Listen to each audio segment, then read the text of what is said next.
Today I am talking to Paul Gero about his new project, and he's probably one of the busiest photographers in the world right now.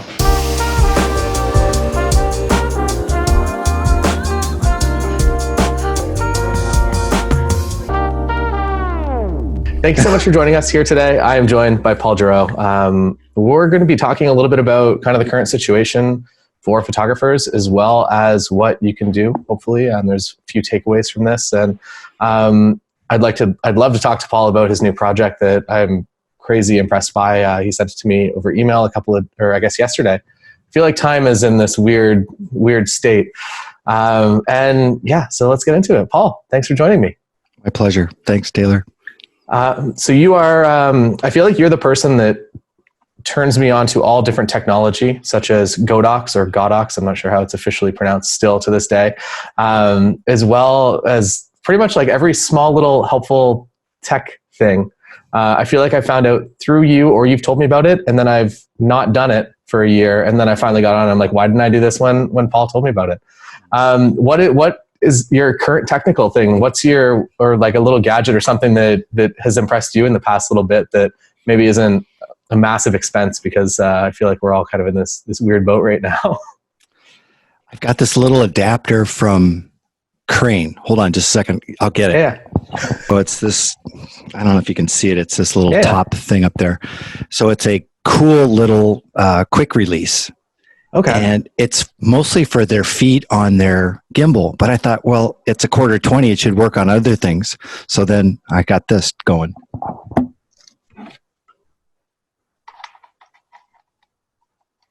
Very nice. Boom. I like that. Yeah. And they're pretty cheap too. I mean, I just got a second one coming tomorrow, because I think they're really nice for little remote cams or anything that goes on a 1/4-20, but that's the bottom of it. So it's really ingenious. Yeah, it's just ingenious, and it's solid. And so that's what I got, because I was going to buy that gimbal, the Weeble S. Yeah. Because I think it's the hot little setup for gimbals. But I'll probably buy that. I'm not sure when. I'm just going to wait and see a little bit. Maybe I'd like to get one now. I've got a bigger gimbal and a lot of smaller gimbals, but I don't have one that's right in that sweet spot, and that's what I'm looking for. Yeah, absolutely. And then you also told me about the SwitchPod, and the SwitchPod, I guess I put in a pre-order a long time ago, and I feel like just being from Canada, every now and then something kind of falls through just because of shipping, and it gets a little complex. That's what I'm using right now, SwitchPod with the little ball head adapter, and it's everything that I've wanted for such a long time. It's genius, and I'm glad it's Caleb and Pat who did it, because I've known Caleb and I've followed Pat for a while. I don't know him, but I know Caleb, and I really like them both. So yeah, I was the opposite, that I've known of Pat for a very, very long time, probably almost 10 plus years now. He started, I think it began as a podcast a long time. It was like the Passive Income Podcast or whatever. And Smart Passive Income. And it began, I think he pretty much launched when the 4-Hour Workweek by Tim Ferriss kind of came out. And it was one of the highest ranking search results. It was him that I found. And then I found my now friend, Greg Roulette, who kind of at least went in and bought up all the URLs that had anything to do with lifestyle design. And that was the topic of that year. And that's how I found out about Greg. And now we're good friends. So it's kind of cool. Do you want to talk a little bit about your new project and what's kind of inspired this? And well, it's strange times for sure. I mean, here we have March Madness that's not happening, but we've got our own version of March Madness. It's crazy. And I wanted to do something that tied into that, but also was about portraits. And I've seen other photographers, and they were offering sessions, mini sessions and other kind of things that just, to me, just did not sit with me. I thought, this is not a time that people are thinking about coming together for a family portrait or even a mini session. But if it's combined with this notion of telling the story of how people are coping with probably one of the most seminal events in American history since at least 9/11, then I think it works. And I put it out there that I wanted to do it after I photographed my niece and my nephew-in-law and their kids. And I saw it and I thought, gosh, that is just like it reminded me of The Boy in the Bubble. So it was the elements of The Boy in the Bubble, Life in the Time of Cholera, and Grant Woods's American Gothic that all came together in that moment. And I thought, that's what I got to do, is photograph people and how they're coming together as a family in the face of global pandemic. Yeah. And oh, go ahead. Well, I was just going to say, I didn't know what it was going to be like. And I mean, I put it up on my website, and the next thing you know, it's just been crazy in my little town. How I feel like you're working the most of any photographer that I know right now. Working more than I've ever worked before. How many sessions have you done in the past, like 48 hours? I did 10 yesterday. I've done 5 this morning, and I'll do 6 tonight. I mean, it's just, it's crazy, but it's good crazy. And I can't tell you how affirming it is to do this. Mm-hmm. And I'm giving the photos away.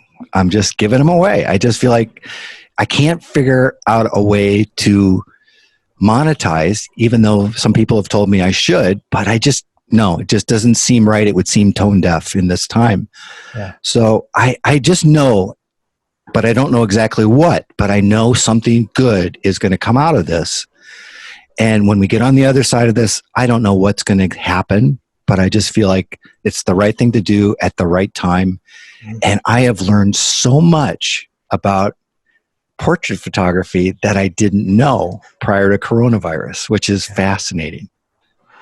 Yeah, it's I've seen a few different photographers do kind of the on the front porch family sessions, and then I saw what you were doing, and it was so different yet so simple. Like it makes so much sense. It obviously goes back to you being maybe if you want to talk a little bit about your history in photography, that it really does kind of speak to those roots in news and photojournalism. And it really, it honestly did strike me as one of the best images that I've seen of this year for sure.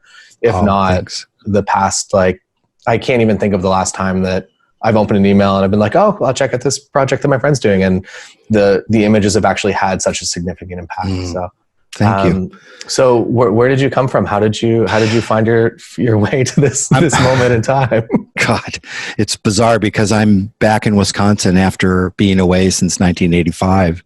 We moved back about a year ago, and it was to be closer to family, ironically enough. And I spent from 1983 to 2002 in journalism, newspapers, Chicago Tribune and Chicago, Washington, and then at the Arizona Republic before I left to do weddings and portraits. And we moved to California, my wife and I, after we got married. And life was pretty grand in California until it wasn't anymore. And we had 2 kids, and we just felt like it was time to leave and go back to home. And for me, that's Wisconsin. And I'm in a small town 20 miles from where I grew up, and my sister lives in the same town. She won't come over to see us. My niece, who is in that photograph, won't let us in the house, and that's okay because we won't let them in ours either. So we're doing the self-quarantine and the social distancing, but I can't think of a more amazing thing. It might be some of the best work that I've done, and it's the simplest work that I've ever done. I'm shooting all available light, mostly at the 70 to 200, and no artificial light at all. And that's a little bit of a step away from what most photographers are doing right now. And actually, I find it so incredibly refreshing. It's just so nice to be unencumbered with crap and to just concentrate on framing, relating, composing. So, yeah, absolutely. And I feel like as a photographer right now, that I really don't have any photography jobs to go out and do, that I find myself more so on the artificial lighting side of things than I've ever been before, because I'm trying all these self-portraits. I'm trying to do all kinds of new things at home. And to almost have a little bit of a purpose for you to just kind of go out and just do this project. Does it give you a little bit more just kind of mental calm to actually have a purpose in this time? Well, it's odd because I've been through quite a few of these little hiccups. The 87 crash, that crash of the .com, 2001, 2008, we were in California and we were in basically ground zero. I've walked away from 2 perfectly good full-time jobs. So I've been self-employed since 2002 and realized that I don't know how, but somehow I've gotten this far in life, and we've survived. We've had a roof over our head. We're blessed with good health, thank God. My kids are healthy, and I don't know, it's bizarre. I don't feel like I'm twisted in my stomach, and I'm not saying that everybody should be that way or shouldn't be that way. I mean, everybody has a way to face this that's totally appropriate for them. But for me, I have faith that this will end. If they can knock out the 1918 pandemic of the Spanish flu, I have confidence that with all the technology, the great minds, and everything we've got going for us now, we are going to find things faster than we ever did before, and the communication helps. And I hope and I pray, and I hope I'm right. I may not be, but I hope I am, that when we get to the other side of this, we'll look back and see the good that came from it and how it brought us together, how it maybe made us slow down and appreciate our families and the things that are really the most important. And I think people might value photography now in a way that they never did before, because now they realize life isn't promised. The next day is not promised. But photographs we got to do now. There's actually more imperative to do family portraits, I think, than wedding photos or anything like that. But people put that away and they think, I'm going to be here next week. But now this has forced us to realize that maybe we won't. Maybe there is a finite expectation of our lives, or finite limit to our lives. And it's really important for us to capture the people we love now, because they may not be here with us forever. They won't be. Yeah. It's amazing, going into such a hard time too. Since you've been a photographer through 2008 and after 9/11, do you want to talk maybe a little bit about how this is different, or some of the things that you might notice that are the same? Because I really was building my business in 2008, and that I didn't know anything else. Right. So how did everything change? Well, in 2008, things shut down. For me, like the phone stopped ringing once the bank started to get their bailout. September, the phone just shut down, and it was really disconcerting. In 2001, when 9/11 happened, my wife was supposed to fly into New York on 9/11 from South Africa before we got married a month later. That affected us for a few months. The wedding was a month after 9/11. It was on the 12th of October. But her brother had to get a forced visa. And so the government really took over, and really pushed hard. But it was something that was kind of a once-off event. It was shocking. It was dramatic. It was heart-wrenching. But it was over. The strangest thing about this is it's impacted not just America, but the whole world.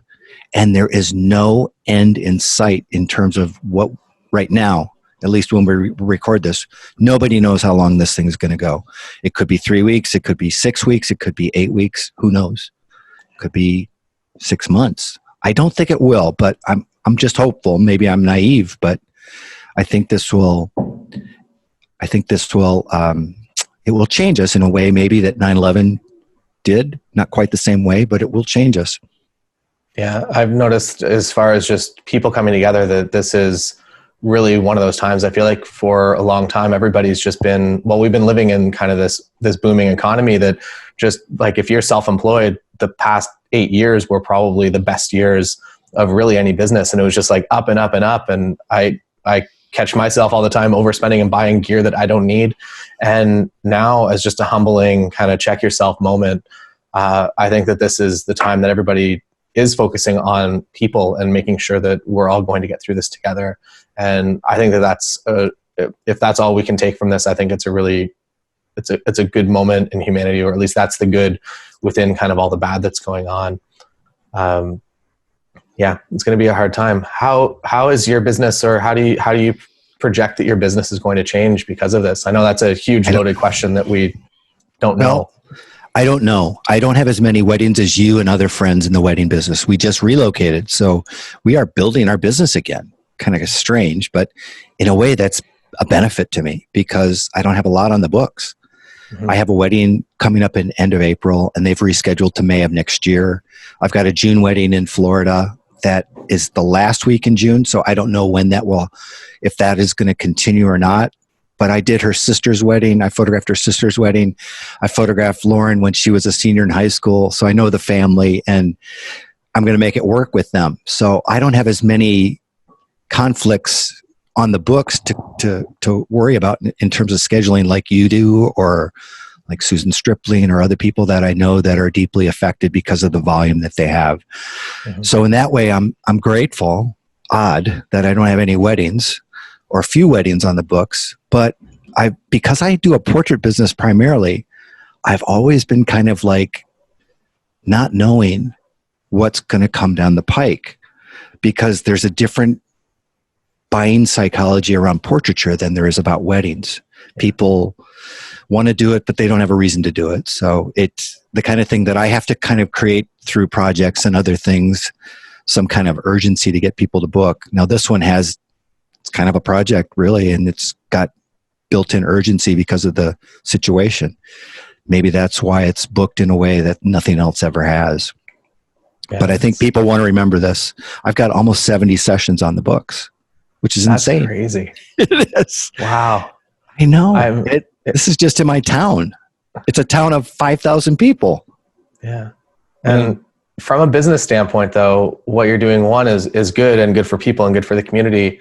And then also, as somebody that's brand new into a town and to a new city that you're kind of unknown, I feel like this is kind of the perfect building, it's the perfect thing to do. And it's great that it can come with such a good reward for people to remember this time for what it is, whether that's good or bad.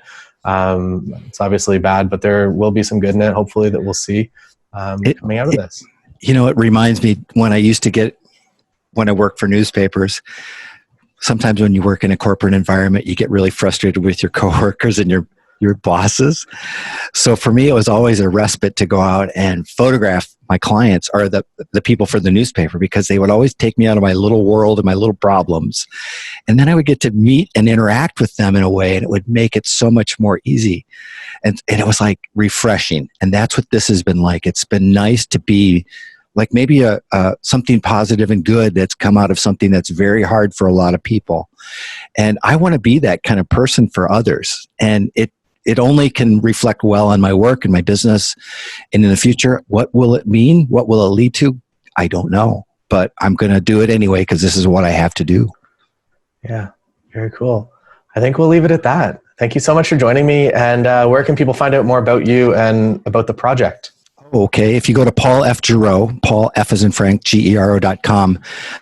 One of the nice things about Squarespace, and this is not to blow their horn, but I'm going to blow their horn because I'll tell you, I love Squarespace.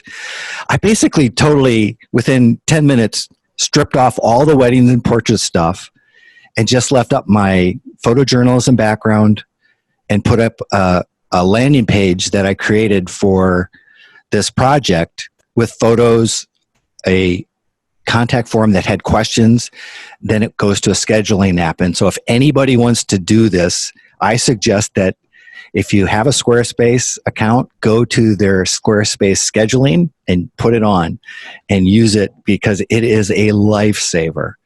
And I just got to give huge props to Squarespace, because it was so easy to do this and change it. And I'll put the wedding stuff back. And I bought the domain portraits in the time of Corona, and I probably will link it to a Squarespace site, but I'm too busy right now to do that. Yeah. I'm excited to see where this project goes. It's a valuable project, and it's very, very unique and interesting to the time. And thanks. I feel like it's going to end up in some pretty big media places as well. So I hope to see your images out there even more, because I feel like they do really solidify the time that we're in. So thanks for joining Taylor. me today. You're welcome.